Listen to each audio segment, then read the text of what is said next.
Mrs. Zuleikha Mayat, and special guests, Professors Ghulam Fahid and Salim Badat.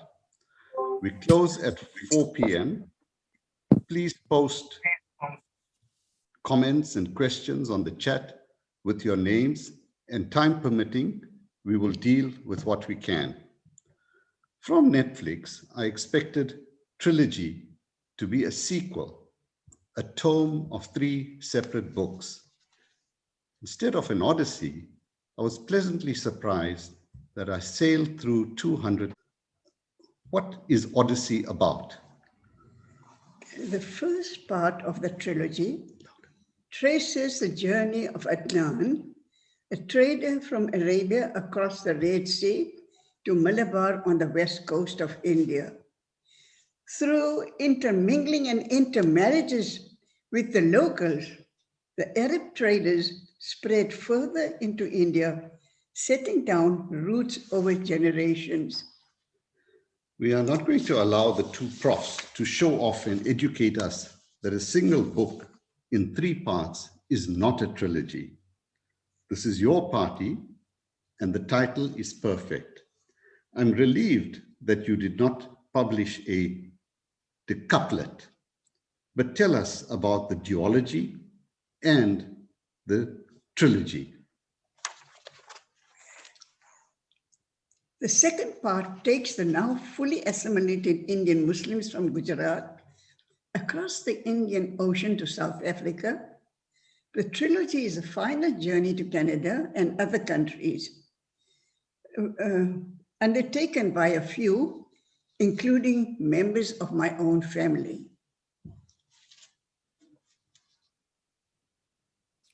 Shabir, if you can just show us the slides, please. I think we start off the book from the sandy deserts of Arabia. I think somebody's riding an Arabian stallion. Mum is looking to the manor born in her ancestral home in Dabel, Gujarat, India. And that looks exactly the same today as it did then. Mum was awarded the Global Convention of People of Indian Origin. She's there with the Queen of our late Zulu King. Gopio advances the Indian diaspora. Although critical of Modi government, Mum's speech was well received.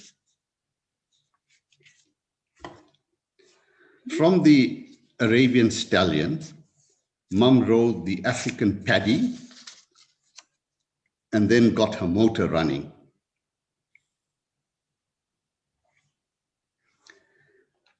The last part is Washington, USA, playing American football on the 4th of July. That's the trilogy complete.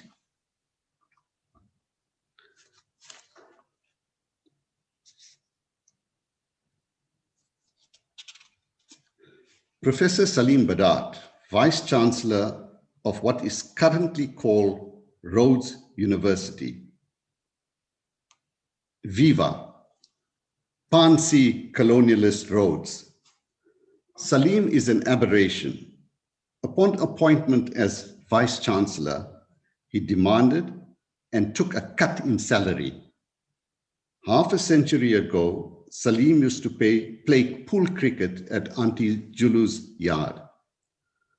Prof. Badat is currently at UKZN. Recently, Salim has become Mrs. Mayat's close confidant. Salim's review of Odyssey has been published widely in the mainstream media. Salim, thank you for your advice and encouragement on Odyssey. You have been excited about Odyssey as much as myself.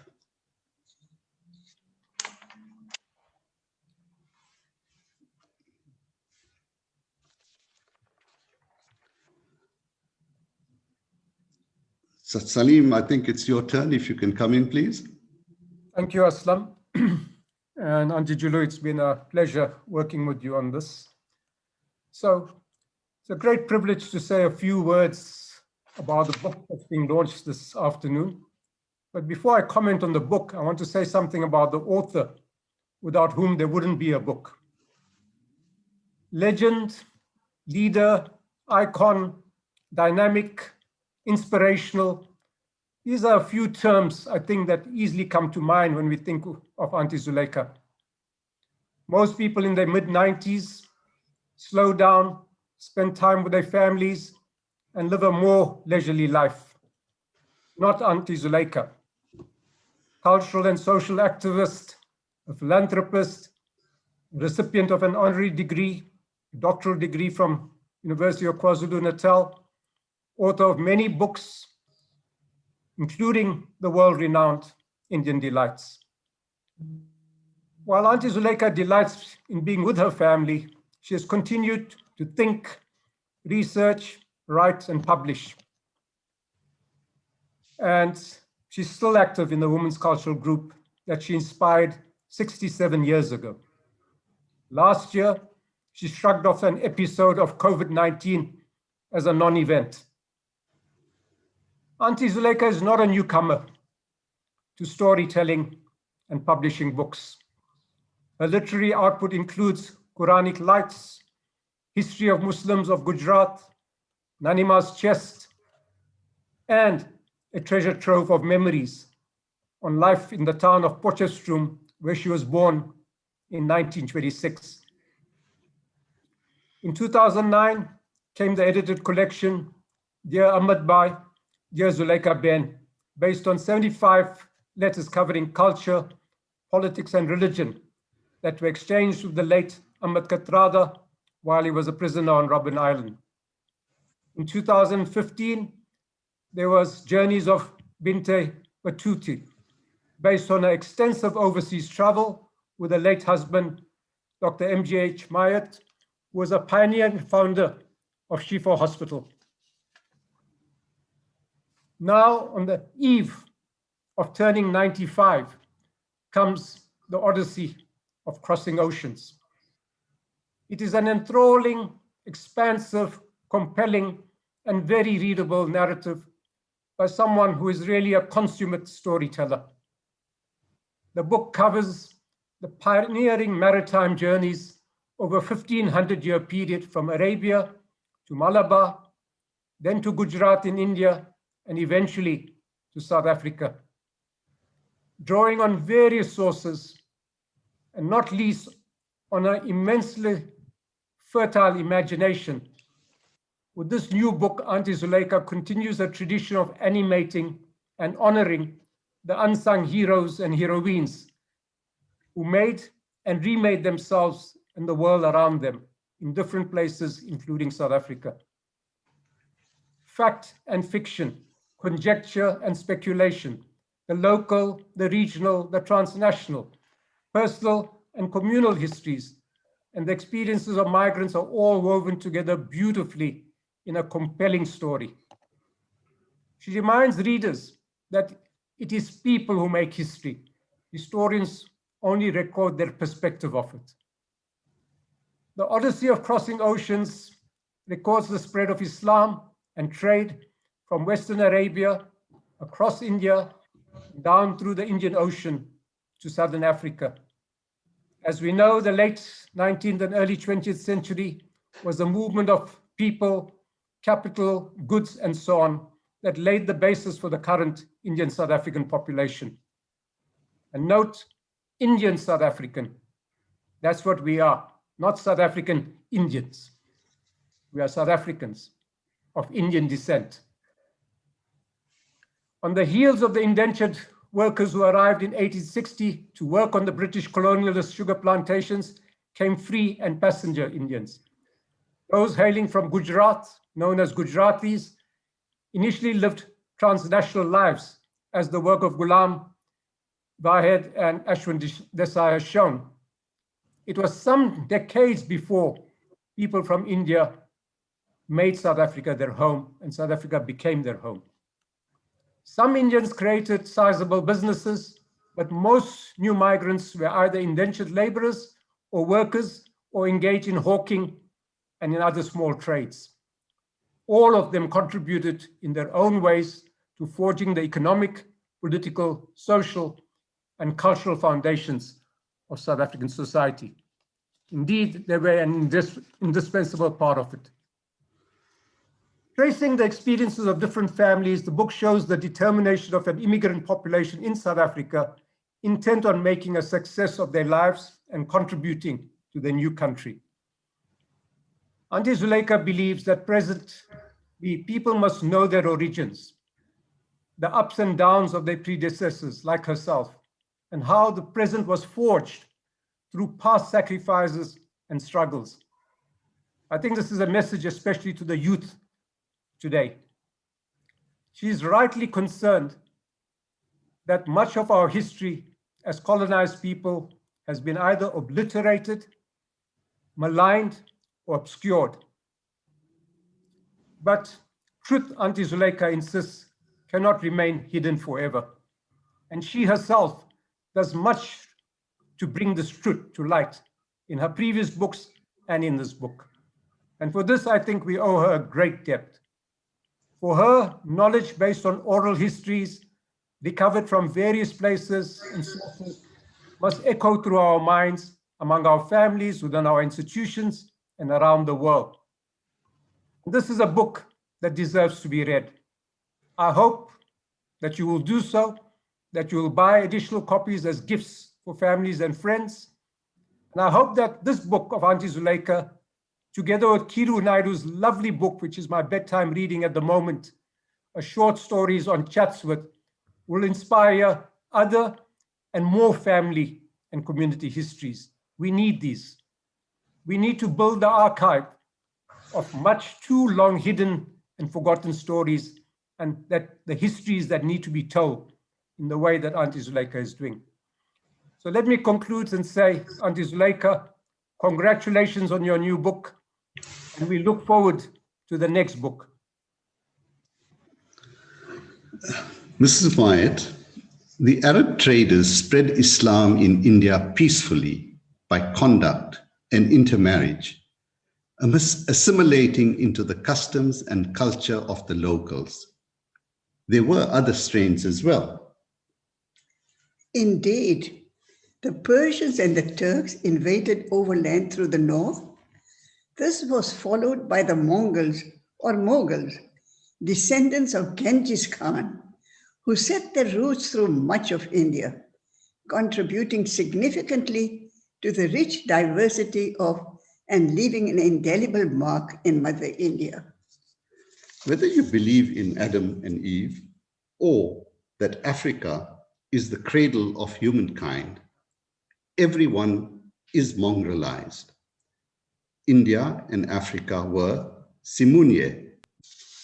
With apologies to the Hindutvas, the original people of India, the Aborigines, now comprise a mere 8% of the Indian population.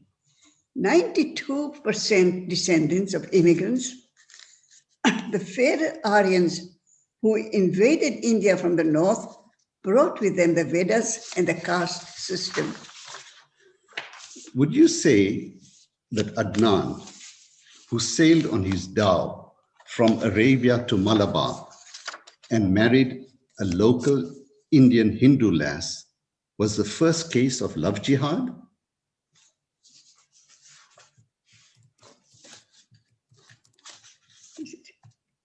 The Mughal rule in India resulted in a rich fusion of culture.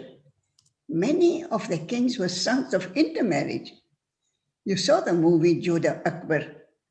I still have family in Dabhel, Gujarat. It is shameful how the fascist, supremacist Hindutva agenda has taken hold in our beloved India. Gujaratis, Muslims and Hindus have settled all over the world.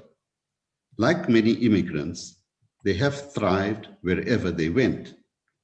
In America, the Gujaratis are well above the average, educationally and financially. Yet, they have not been assimilated by the natives, retaining their food, dress, culture, religion, and customs. Some accuse them of being clannish, What is your opinion? Aslam, have I taught you nothing? In the old Transvaal, the Afrikaners called Indians Arabeere because of our distinctive dress. No matter who you are, your culture, language, and heritage are important. The English tried to make brown sahibs, and now Bollywood song and dance is the fashion in London, and chicken tikka took over from fish and chips as the most popular dish. Princess Diana wore the pashmina shawl that embodied grace and beauty.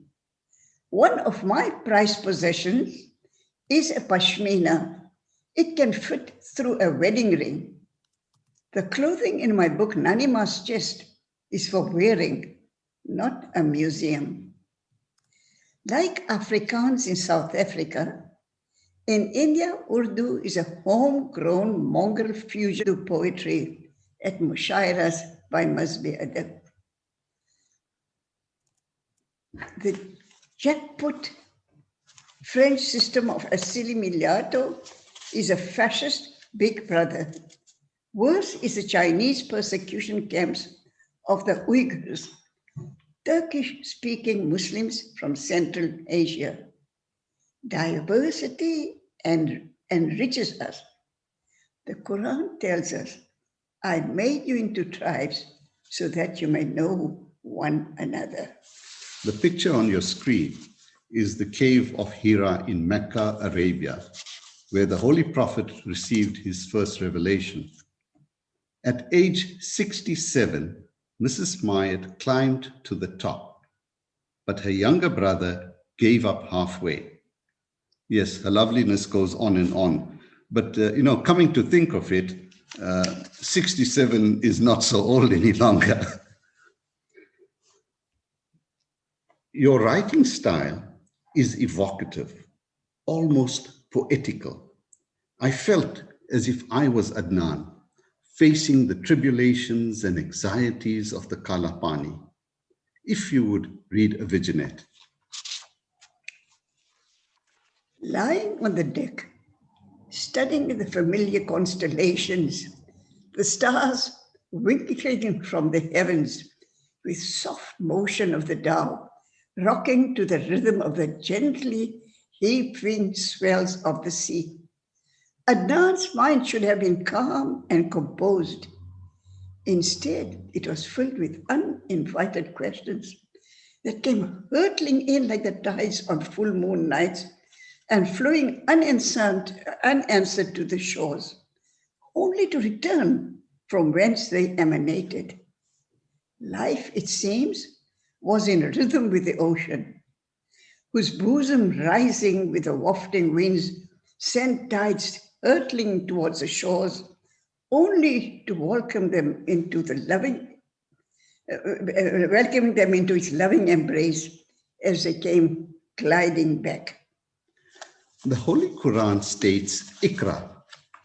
Every morning you read the Quran, but each time you come away with a new meaning, as if peeling off more layers. Faith in a creator of whatever religion is something that permeates the book.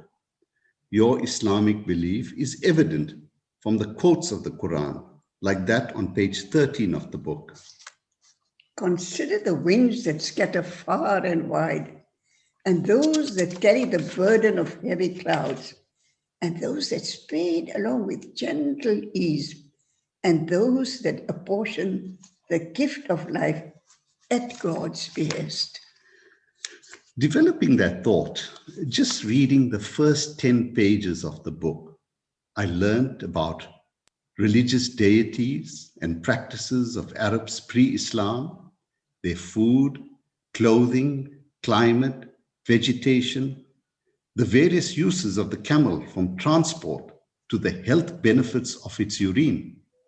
I learned of the stars and navigation, about the quest of a man for creation and a creator from nature, about winds and tides, of the customs and deities in India, about the many uses of the coconut and how it also crossed oceans, embedding itself and thriving in a foreign shore and clime, and so much more. And that's just for the first 10 pages. Every paragraph is packed with so much education. Whilst the inclination is to rush to the end, I had to read the book again carefully because it's chock full with so much meaning, deep meaning, for one to reflect on and learn from. Aslam, crossing oceans was venturesome, but more important was a cruising through life, enduring all the trials and tribulations that confronted one. Pitiful for those that instead of facing the challenges, ignored them. Experience of life on terra firma contains so many lessons. It shows that more blessings were decreased than the fewer ones that we mourn over. Reflection impels that in heeding the lessons, one learns that humanity is one. There is no us and them. Fairness and justice, assisting fellow men, granting respect to all is better than mumbling over ritual prayers. And putting this into action. Indian Delights has helped so many males and females to cook tasty dishes. But what has brought me the greatest delight is that the entire proceed goes to fund bursaries for tertiary education. No member of Women's Culture Group earns a single cent. Empowering and uplifting your fellow human beings, not only your own community, but brings meaning and joy of life. Be inspired by gift of the givers. No one is an island.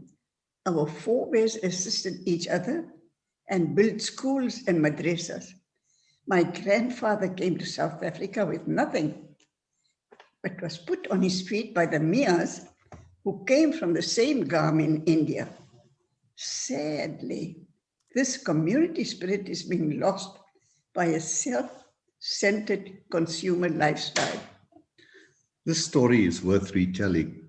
A young Hindu man who had emigrated to London was visiting Durban to meet his medical student fiancée. He wanted to meet Mrs. Mayat. He came home to meet and take a selfie with Mum. When his father died, this Chatsworth family was destitute. His mother cooked meals on a primus from Indian Delights. The kids delivered the food, and this is how his mum educated his children, all of whom have now good jobs overseas. Almost everyone can sew. All they need is the opportunity, and it is up to their own hard work. How we value parents. The loan bursaries of Women's Culture Group are repayable after the bursar has qualified. It's interest-free on very extended terms. Yet many bursars have to be chased to repay. And in this, Shamima Mayat is excellent in tracing them down and repaid his loan. Some years later, he sent in a donation to Women's Culture Group so that others could also be assisted. This generosity is rare. Ghulam Wahed, Professor of History at UKZN, authored and co-authored many books with a wealth chronicling the history of local Indians. Many Lives, documenting 150 years of Indians in South Africa. Inside Indian Indenture, which discloses the monstrous crimes behind the wealth of many local white families. Chota Mutala, and so many others. Ghulam and Prof. Ashwin Desai wrote the infamous book on Mahatma Gandhi. Mrs. Mayat relies on Ghulam for advice and assistance, both of which are given freely and abundantly. Ghulam Thank you for your help on Odyssey and your help and inspiration over many years. In particular, the books on Kathrada letters and on Women's Culture Group by you and Thembisa Wainjin. Ghulam, over to you. So our paths, I would say, first crossed in the 1980s when I was a student in Bloomington, Indiana. And of course, being a typical Indian male, I didn't have any culinary skills at the time. So I think this book really saved the day, because now I can say I can confidently say that I can cook a good biryani dish as well. But my more formal association with Mrs. Mayat began around 2007, when a book was published on the Arabic Study Circle called Language, Identity, Modernity, the Arabic Studies Circle of Durban by Shamil Jepi. And I think the author and the publishers made a mistake in asking Mrs. Mayat to come and speak at the book launch. And there, quite aside from speaking on the positive aspects of the book, she also was very forthright in expressing her disappointment at the omission of women from the story, from the narrative. And it seems to me that that triggered something in her, because she became quite determined to record the story of the Women's Cultural Group, which she felt had played as important a role as the Arabic Studies Circle in the life of the community in Durban. And so she called me and asked me whether I would be interested in taking up the story. And so therefore I would say I should be the one saying thank you, because I have gained a great deal from this work. And in all of my work, in fact, one of the benefits of being a historian is the opportunity of meeting so many people from diverse backgrounds. So whether it's the Women's Cultural Group, we did the book on Chatsworth, we met so many wonderful people there as well.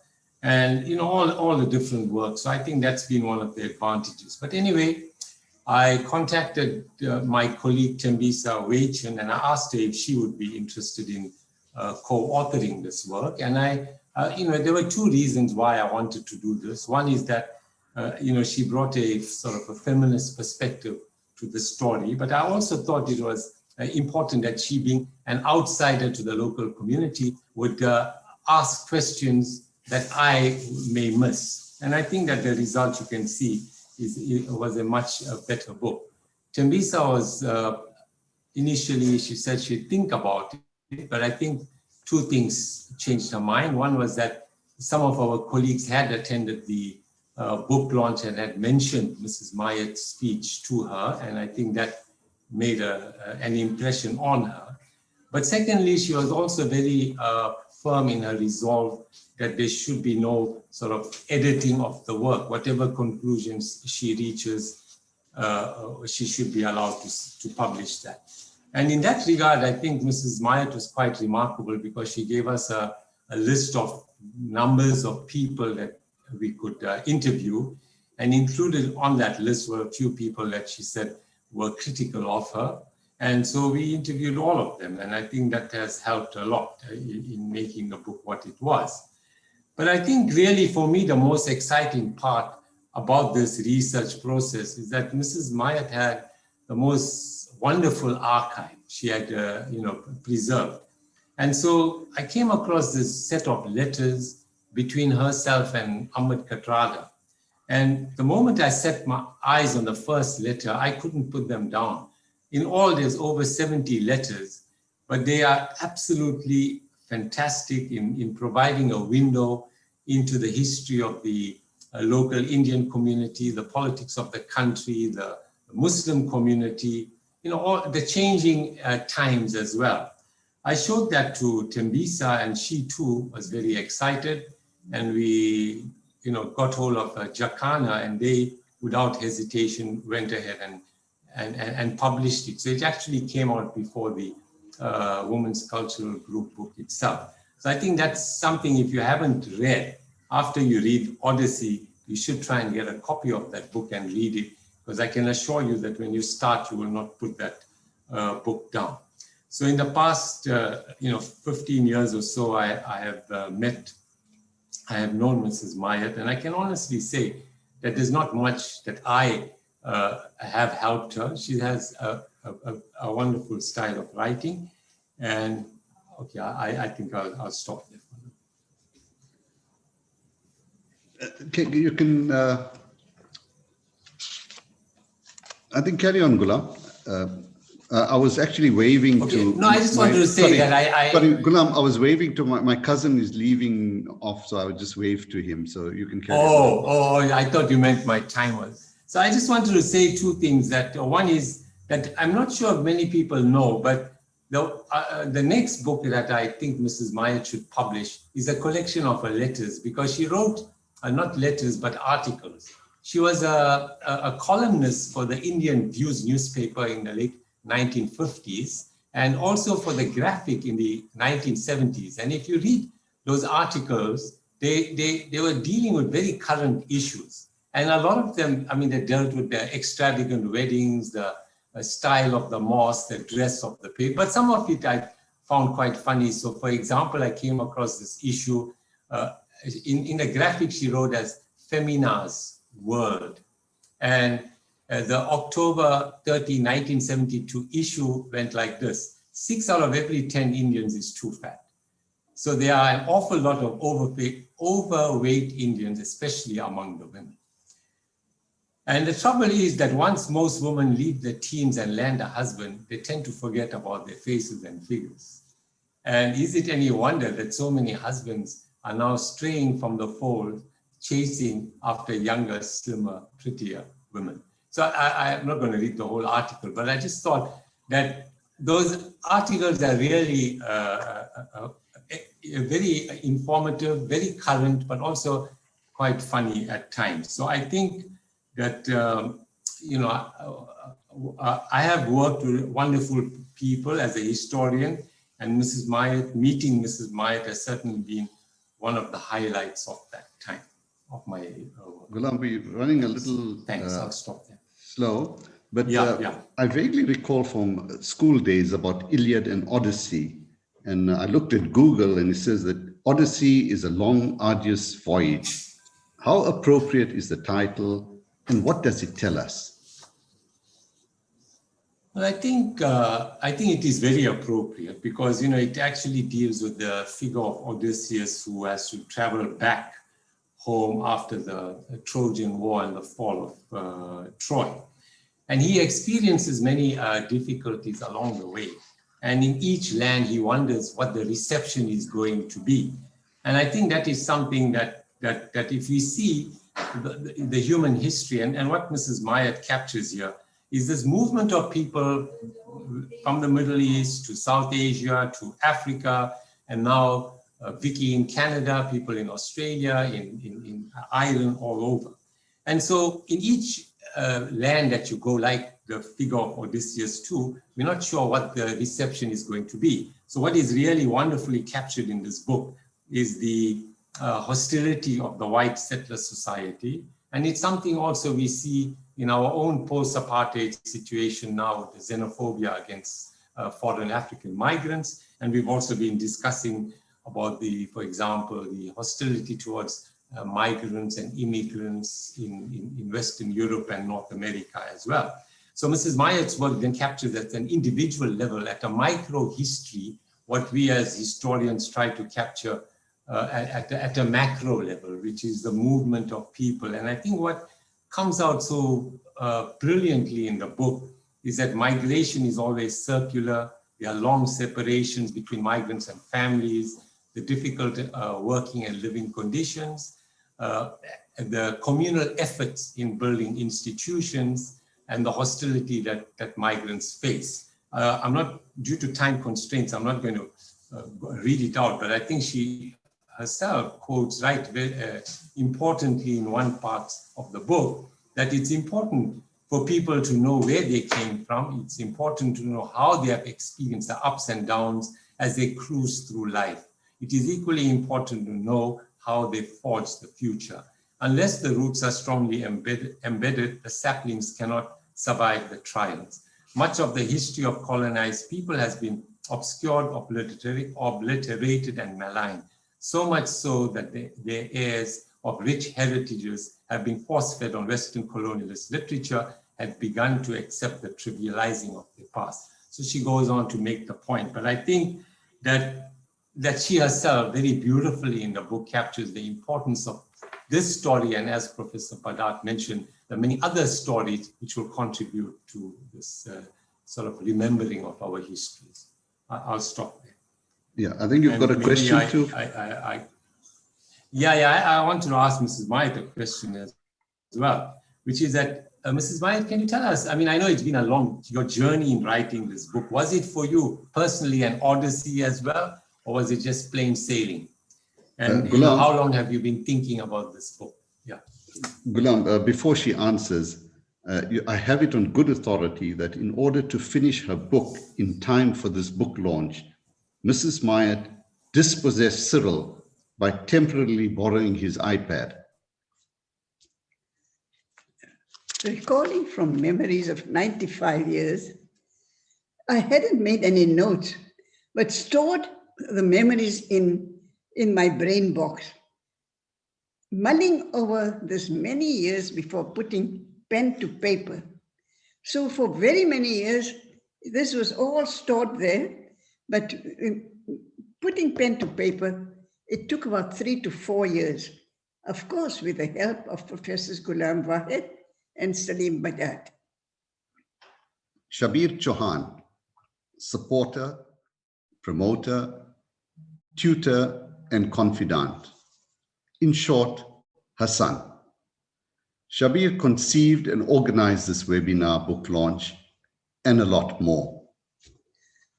Shabir, how can I ever thank you for everything?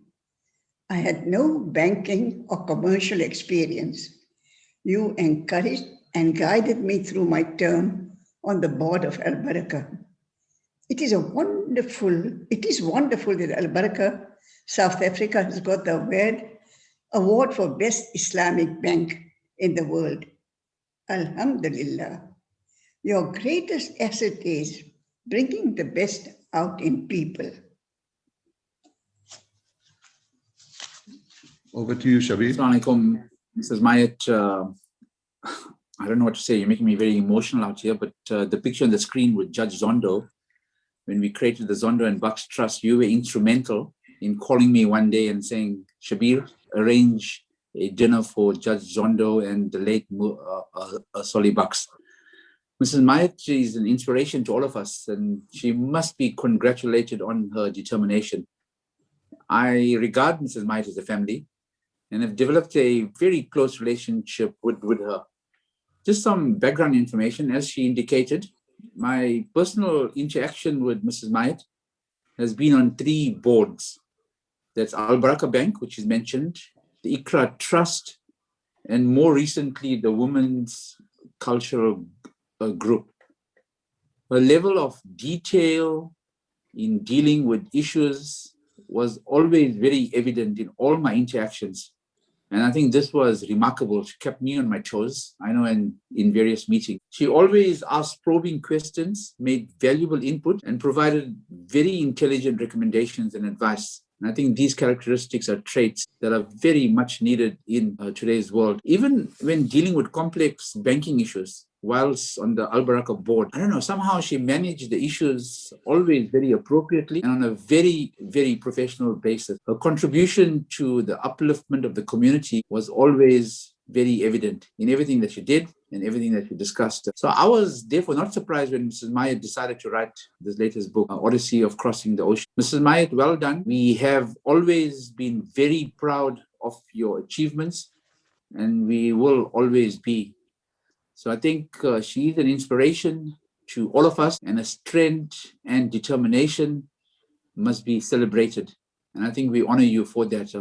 Once again, well done on the launch of your new book, and all the best. But before I leave, I just want to know, I'm a banker and we look at rands and cents. Will you be able to sell these books? Maybe you can give me a response on that, and maybe over to you, Aslam, after that. Except for printing, we do everything ourselves. All my previous books sold out. Indian Delights has sold almost 500,000 copies and counting. Do you know of any other book bearing religious text that comes close? COVID has posed delivery challenges, but pre-book launch, the Odyssey of Crossing Oceans has already sold close to 150 books. Shabir, you stick to banking. Okay. Dr. Vicky Bismillah from Canada and her husband are both educators. Vicky, like many in the diaspora, has excelled. Now retired, Dr. Bismillah was superintendent of schools. For her contribution to education and culture, Dr. Bismillah is honored for posterity in the footprints in the Walk of Fame in Scarborough. Vicky penned a fictionalized autobiography of her life in South Africa. She also wrote Indentured, which is on the screen, about her Singh family history. She's a regular contributor to the Canadian magazine Desi News. The success of Desis in Canada is significant, particularly the Sikh community. Gatsby tells us of Lady Liberty beckoning immigrants to the USA shores of boundless opportunity. Canada does more than create ostentatiously wealthy Great Gatsbys. Canada embraces its rich diversity. Vicky, you've journeyed part 3 of the trilogy. Can you tell us about it? I got it. Assalamu alaikum, Gorifoy and participants. My husband Yusuf is Gorifoy's nephew, and we are calling from Toronto. So we fit into your third trilogy about the migration of the Indian community from South Africa to the West. First of all, congratulations, Gorifoy, on the publication of your 12th book, including all of the Indian Delights editions. We haven't read your book yet, but I had the privilege of reading a very early first draft that Gorifoy shared with me a few years ago. So the trilogy has indeed been an odyssey of careful planning, research, stories passed down from ancestors. Your journalistic skills are amazing, and your sharp memory for details. The Odyssey traces the difficult migration of groups from Arabia to India across the Arabian Sea, and from India to Africa across the Kalapani. And while the lens that Gorifoy uses is that of the Muslim migrant, our generation's migration to the West is to diasporas that are very diverse. Religion is only one of the characteristics. There are other intersectionalities that characterize our Indian diasporas, and they vary by geography. In Vancouver, for example, the diaspora started off as mostly Sikh and remain highly Sikh.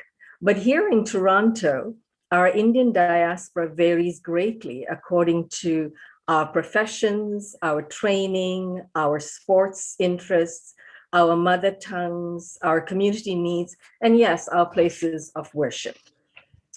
Our South Asian community in Canada has soared to great heights. Desi News magazine, for which I am a columnist, recognizes and honors members of our Indian diaspora who have reached the pinnacle of professions, serving as scientists, doctors, researchers, engineers, athletes, lawyers, and judges. Others in our North American family here, the Bismillah family and Gorifoy's family, are successful doctors, physiotherapists, lawyers, engineers, educators, the full range of professionals. But even though our diaspora here has had success, let's not forget that there are millions of migrants around the world who are making horrendously dangerous and tragic crossings across oceans and land borders, having the experience of cruelty and death at the hands of racist and xenophobic populations. As we know from Syrians making the difficult crossing into racist Europe, Rohingyas escaping xenophobic persecution in Myanmar, and arriving in India, which sadly today is xenophobic. So as we read the Odyssey, let's remember the hardships still being experienced by innocent migrants around the world today. Gurifoy, congratulations on your amazing, amazing history as an author. And I hope that you continue to publish, because I think you have more to say. Thank you. Dr. Devi Mudli Rajab, well-known sociologist, academic, author, columnist, and friend. Dr. Rajab authored, and the late Ranjit Kali provided the photos for the book Women, about South African Indian women, and the book was edited by her highly talented son, Kaleem. Mrs. Mayat is featured in the category of strong woman whose alternate voice is straining to be heard. Devi herself has crossed many personal oceans. Besides marrying Mamu, her family is a veritable Rainbow Nation smorgasbord.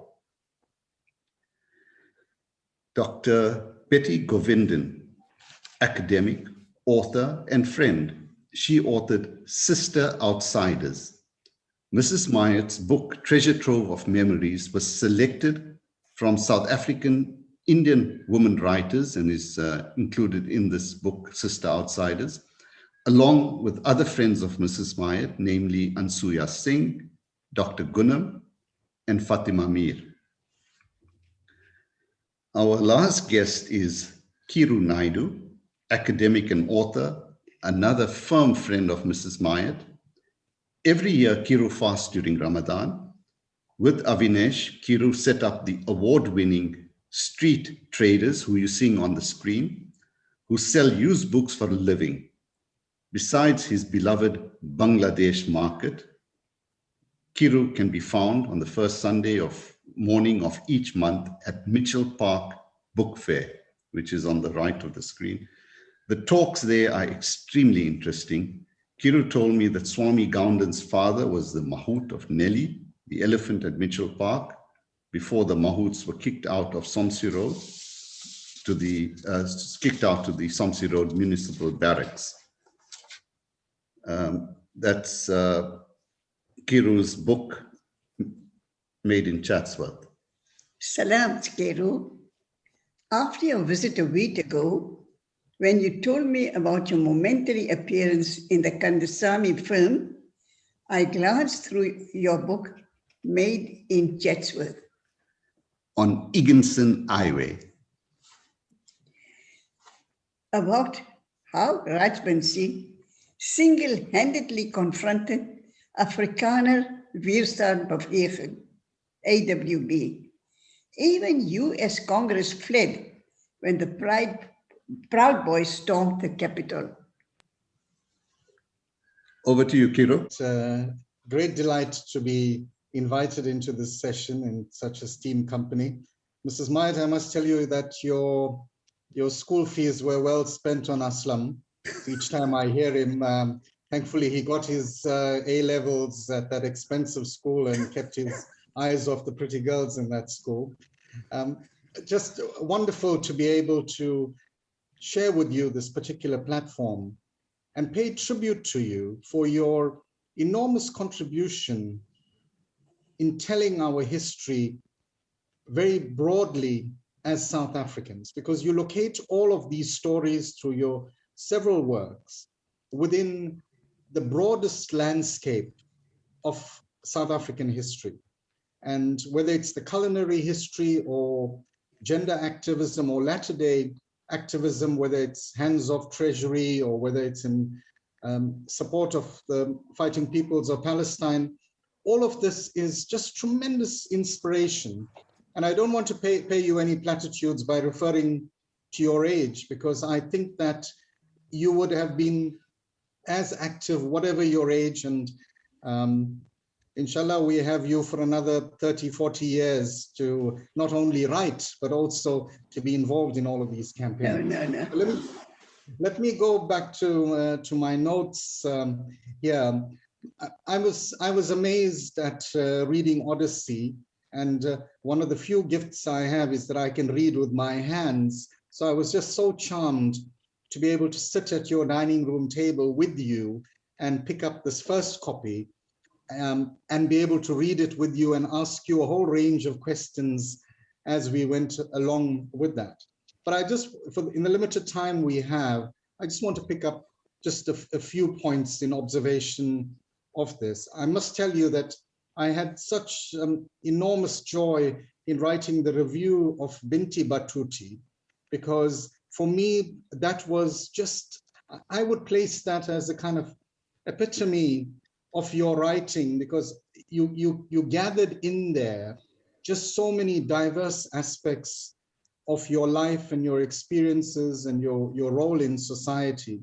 You know, there's a quote that's attributed to the Prophet that goes along the lines of, "Don't tell me how well educated you are, tell me where you have traveled."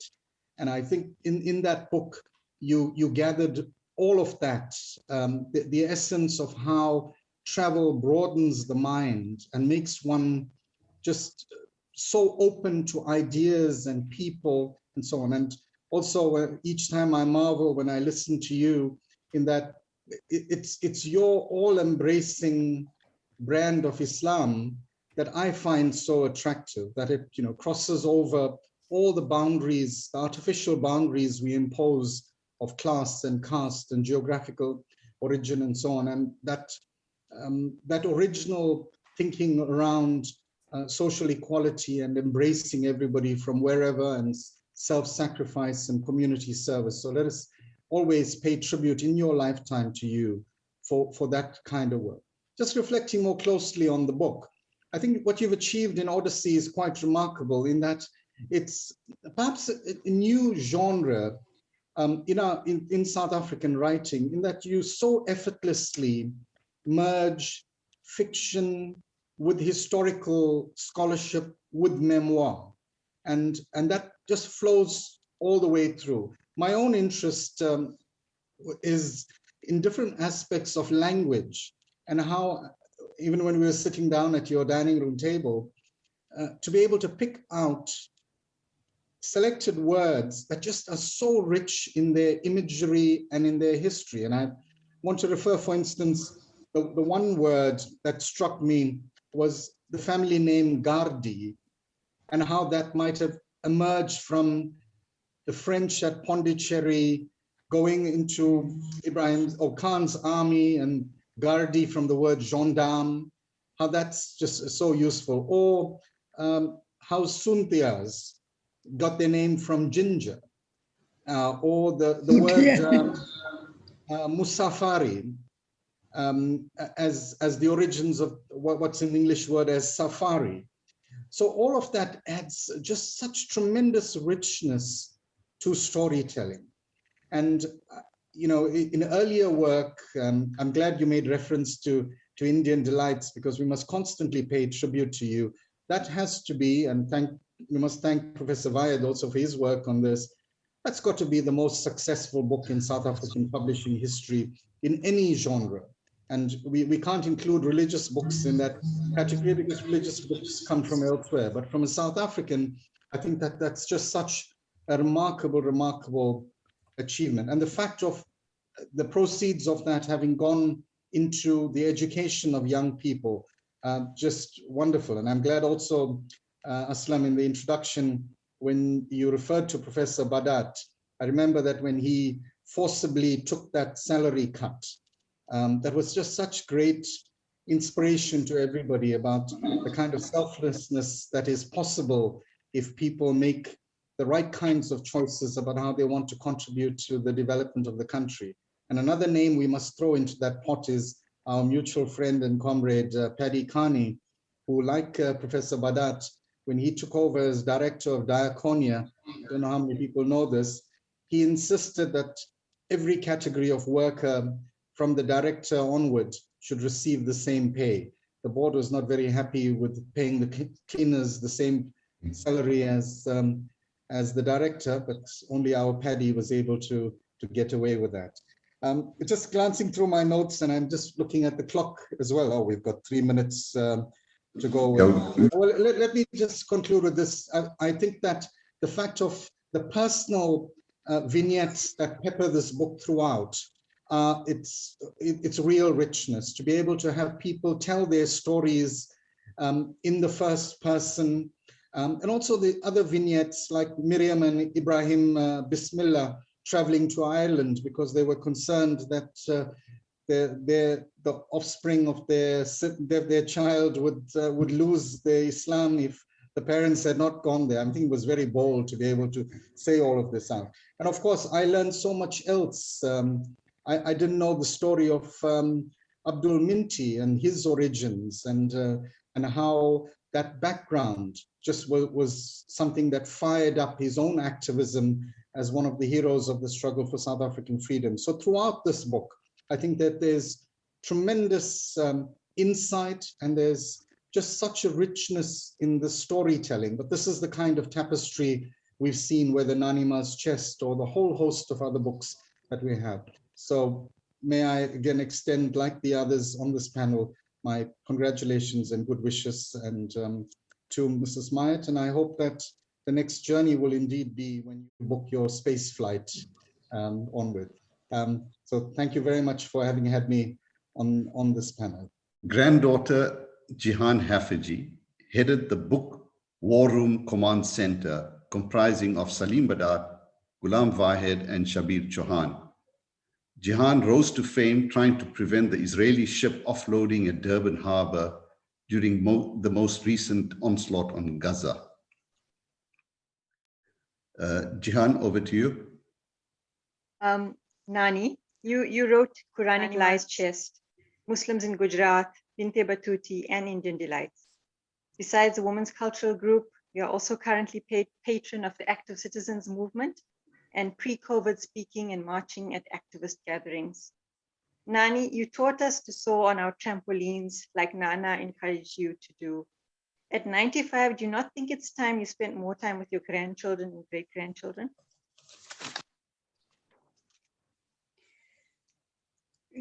Allah's greatest blessing to me has been my beloved deceased husband, your Nana, my 3 children, 8 grandchildren, and 8 great-grandchildren. Yes, Jihan, I should pause to enjoy, but you all have your own busy lives. Therefore, while waiting attention from you, I spend time by knitting. You should see the shawl I'm knitting. Whilst awaiting calls from loved ones, I feel so elated when Dilshad phones. That granddaughter of mine, with all her responsibilities and burdensome loads, when she phones me, what better blessing than that can that be? Jihan, you know, Nani mentioned about knitting. I don't know if you know how the French ladies used to knit just before the poor people went into the guillotine. So I think you better watch out. Will do so. Okay, a book launch should sell books. And on your screen are the details of where and how you can purchase. Even this launch, 150 books have been sold, even as far afield as Panama. Due to COVID restrictions, each book has already been personally signed by Nani. And at 200 Rand, I think it's a great read and a wonderful gift. I'd like to say thanks to the following. Is that, am I at the right point? Yeah, just tell us about if overseas people want to buy, are there any alternatives to get it to them and delivered? Currently, there's the option to order through Ike's Bookshop, as well as Kiru Naidu's website, Made in Durban. But more details can be found on the Facebook page of the Women's Cultural Group, as well as the Twitter account for the Women's Cultural Group. So all the details should be present there. If you could just proceed with the thanks. Okay. So I'd like to say a big thank you to, first of all, Zuleikha Mayat for teaching and inspiring all of us, to Shabir Jahan for everything, and Al Baraka for the facility of this webinar, to Ghulam Wahid and Salim Badat, to Vicky Bismillah and Kiru Naidu, and all who have purchased and are going to purchase the book, and of course to all the participants on this webinar. Good evening, and God bless us all. Final word from Mrs. Mayat to close. State capture. It is the duty of every citizen to actively hold government to account. At the coming municipal elections, cast your vote wisely. I hail from the old Transvaal. The number of deaths is frightening. To use an idiom, I'm going to trace back to the beginning of trilogy. Keep faith in prayer, but tie first your camel. Each of us can get infected and can pass it on. Please, everyone, help each other. Keep safe. Khuda Hafiz. Salim, are there any comments or chats or questions? We have one question, Aslam, which I know many people want to ask. They want to know, how long did it take Auntie Zuleikha to research this book and to write this book? How long did it take you to research and write? You did answer it, but if you can just... Look, I never made notes. Somehow, it was all kept in my memory box all these years. Every now and then, I used to go and see, try and remember what was there. So this was really years of data that I had to take out. But once I put pen to paper, within 2 or 3 years it was done, because it came out spilling from the memory. Like waves on an ocean. So another question, Aslam, from someone, what really inspired this book? What inspired this book? Our children were robbed of their real history. In the words of Ahmed Said, the Lebanese author, he said, take charge of your history. Don't take your history what other people's write. So that was one of the inspirations. I had to give my perspective of our history so that our children can read and maybe keep it as an heritage for themselves. So Aslam, you know, we must recognize here that Auntie Zuleikha is many years in advance of the contemporary movement. So there's a contemporary movement called the decolonial school, which is talking about knowledges that have been, they talk about epistemicide, knowledges that have been destroyed and so on, and the need to correct that. And Auntie Julu has been doing this for decades already, well before the decolonial school hit the universities. And that suggests to me that if we are modest, those of us who are professors and people at universities, we have a lot to learn from people outside of universities, like Auntie Zuleikha. She hasn't waited for the decolonial school to come along and tell us about recovering our histories and things like that, you know.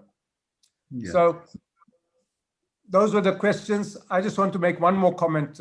I think everyone here will agree that apart from, you know, perhaps another book by Auntie Zuleikha, and Ghulam and I have spoken about this, Auntie Zuleikha and I have spoken about this. I've spoken to some of her grandchildren around this. I think what's missing now is a biography on Auntie Zuleikha. I think this would be an incredible biography for someone who has contributed so much in all the different arenas of life and so on. I'm sure many people would love to read this biography. And let's hope we can do this in the years to come. Before she comments on that, I think that a lot of the oral history, especially amongst the African community, also needs to come out. And oral histories from various of the old people. The other thing that there's also a lot of rewrite. I mean, Victor writes the history. There's also at the moment a lot of rewriting of history. If you look what's happening in India, the Hindutva is now wiping out the whole Mughal history and Islamic history. So there's a lot of pushback and fight back that's needed, and a concerted effort that's needed, because they've got professors and historians and everything. It's a whole machinery, and people like you and my mother. It's all individuals, not a collective. As theirs is a collective funded machinery. Yeah. Do you want to say something? No, I just talked there. Well, he says that you must write your biography. I heard that. Salim, I'm thinking just of before you say anything, just understand. You can see the color of my hair; it's white. This book was an odyssey for the family, but she was so elated when it came out and so overjoyed that everything's forgiven. Over to you. When you talk of a biography of me, people like Fatima Mir, Ismail Mir, Naidu, they were wonderful people. And we really haven't got good biographies of them. What we have is very supercilious. They dedicated their whole lives. Fatima Mir's father, M.I. Mir, what he's really informed us about our history is beyond anything. So we should think of really all the past people who have contributed. Auntie Zuleikha, that's true, but you're not going to deflect us. You need to write those histories. You also need a biography of you. And it's got to be a biography of, like the beautiful biography that Ghulam Wahid has produced on Chota Motala. I mean, if anyone has not read that biography by Ghulam, I urge you to read it, because it's not just about Chota Motala, it's about Chota Motala during a certain context and the interplay between the context and the individual and the making of the world in that kind of sense, So that's the kind of biography we have in mind. Hopefully we're going to have it one day. She said, Inshallah. And then there's a last question.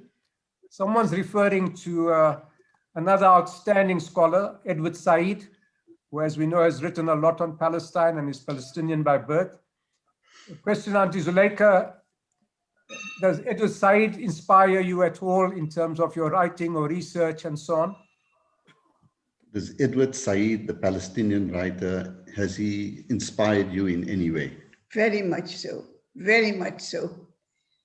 During the time he wrote it, it took a lot of courage.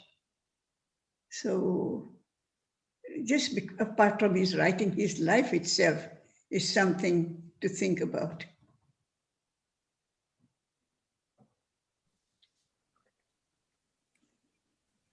Okay, from Mum's side, I'd like to thank all the participants, Salim, Ghulam, Vicky, Kiru, Shabir Chauhan, granddaughter Jian Hafiji, and for everybody who's listened in and posed questions. Thank you to all of you. It's not necessary to buy the book, but if anybody listened to this and learned anything and got inspired or were just entertained, that in itself would be a blessing. So thank you to everyone.